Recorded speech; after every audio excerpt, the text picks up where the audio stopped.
Attı qara zindanlara deliyə, gözlədim hələ də.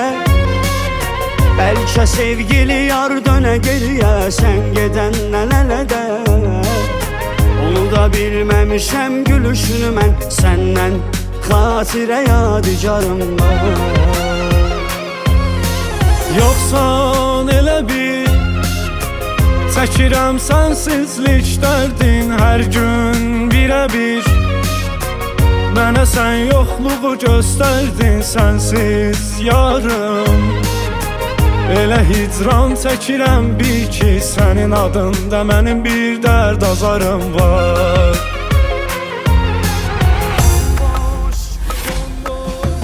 Bomboş küçələr, yenə gəzirəm üzgün üzgün, dərdin necə də məni etdi sürgün düzgün. Səbr et bir gün, səni tənha bıraxıb gedəcəm, ona da mənim yarım ixtiyarım var. Bomboş küçələr, yenə gəzirəm üzgün üzgün, dərdin necə də məni etdi sürgün düzgün. Səbr et bir gün, səni tənha bıraxıb gedəcəm, buna da mənim yarım ixtiyarım var.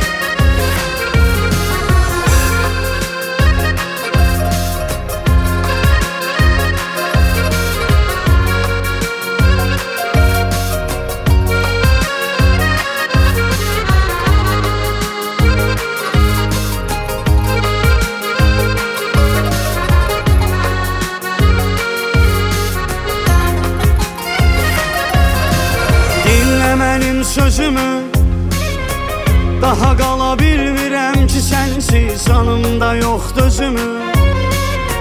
Gecələr ağlayıram sənsiz, unutmuşam özümü. Necə sən məni tərk etmişdin, mən də çıxıb gedəcəm, intizarım var.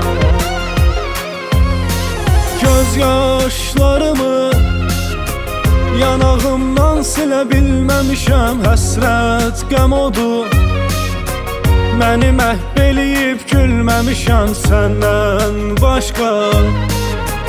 Axı heç bir kəsi sevməmişəm, çünki mənim bir sevgili yarım var.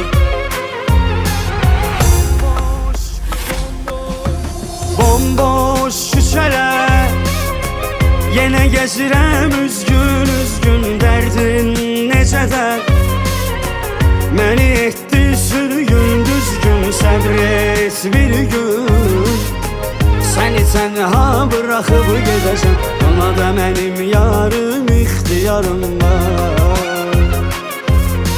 Bomboş küçələr, yenə gəzirəm üzgün üzgün, dərdin necə də məni etdi sürgün düzgün. Səbr et bir gün, səni tənha bıraxıb gedəcəm, buna da mənim yarım ixtiyarım var.